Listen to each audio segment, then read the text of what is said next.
శ్రీకృష్ణ. ఆండాల్ తిరువడిగలే శరణం. చూస్తూనే 9వ రోజుకి వచ్చేసాం. 9వ పాశం ఈరోజు చాలా చాలా చక్కటి గోపిక, నవవిధ భక్తులు కలిగిన గోపిక, పరమాత్మతో మనకుండే నవవిధ సంబంధాలు తెలిసిన గోపిక. పాశురం కూడా నవమ పాశురం అంటే 9వ పాశురం. చూద్దాం.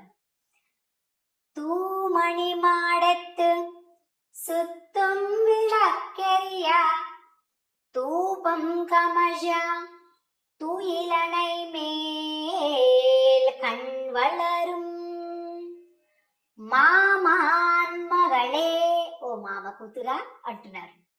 మణికదవం தாழ்த்திரவாய் மாமீரவளை எசுப்பீரோ உன்மகள்தான் ஊமையோ அன்றிச்செவிடோ அனந்தலோ ஏமப்பெருந்துயில் மந்திரப்பட்டாளோ மாமாயன் மாதவன் வைகுந்தன் என்றென்று நாமம் பலவும் நவின்று ఏలోరెంబావాయ్.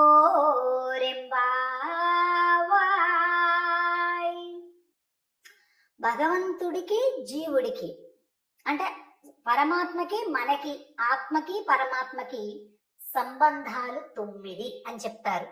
ఆ సంబంధాలు ఎన్ని? 9. ఈ పాశం ఎన్నోది? 9వది.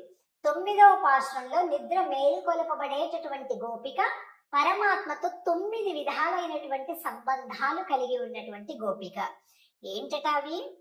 పితా పుత్ర సంబంధం, ఆయన తండ్రి, మనం బిడ్డలం. రక్ష్య రక్షక సంబంధం అంటే అందరినీ రక్షించేవాడు భగవానుడు, రక్షించబడేటటువంటి వాళ్ళ మనం. ఆయన రక్షిస్తాడు, మనం ఆయన రక్షణ తీసుకుంటాం. శేష శేషి భావం అంటే ఆయన శేషి, మనం శేషభూతులం, చెందిన వాళ్ళం మనం.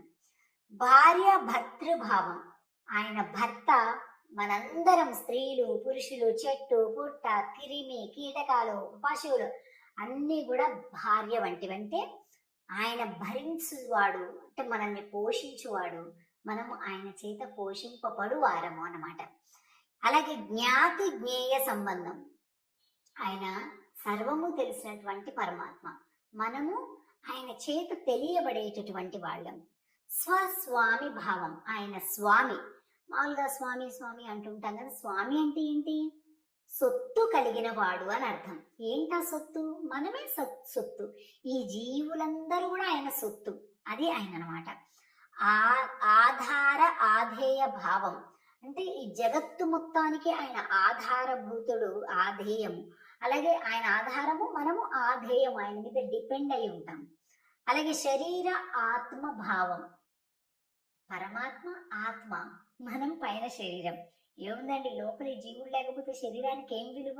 అలాగే పరమాత్మ యొక్క శరీరమే ఈ సృష్టి అంతా కూడా.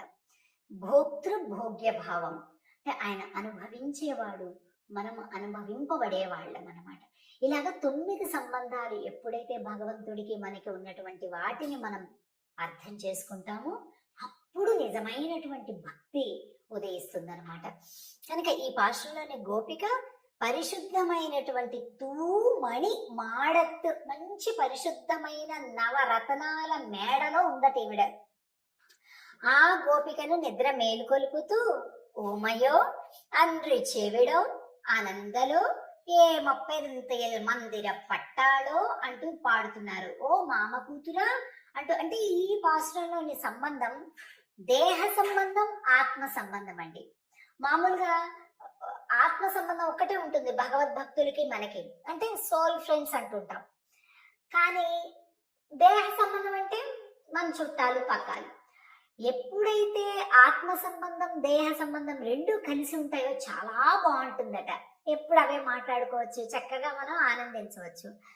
మామాయన్ మాధవన్ మామాన్ మగళే మామీరవళ యజుప్పీరో ఉన్ మగల్దాన్ ఊమయో అన్రిచ్చేవిడు. ఇక్కడ చూసారా, అగో ఓ అత్త, నువ్వైనా లేపచ్చు కదా, పక్కనే ఉన్నావు కదా, ఆమెంటి అలా నిద్రపోతుంది, ఎవరో మంత్రం వేసేస్తే పడుకున్నట్టుగా పడుకుంది ఆవిడ, నువ్వు పక్కనే ఉన్నావు కదా అత్త, నువ్వన్నా లేపచ్చు కదా అని అంటూ మామాయన్ మాధవన్ వైగుందన్ ఎండ్రెండ్రు నామం.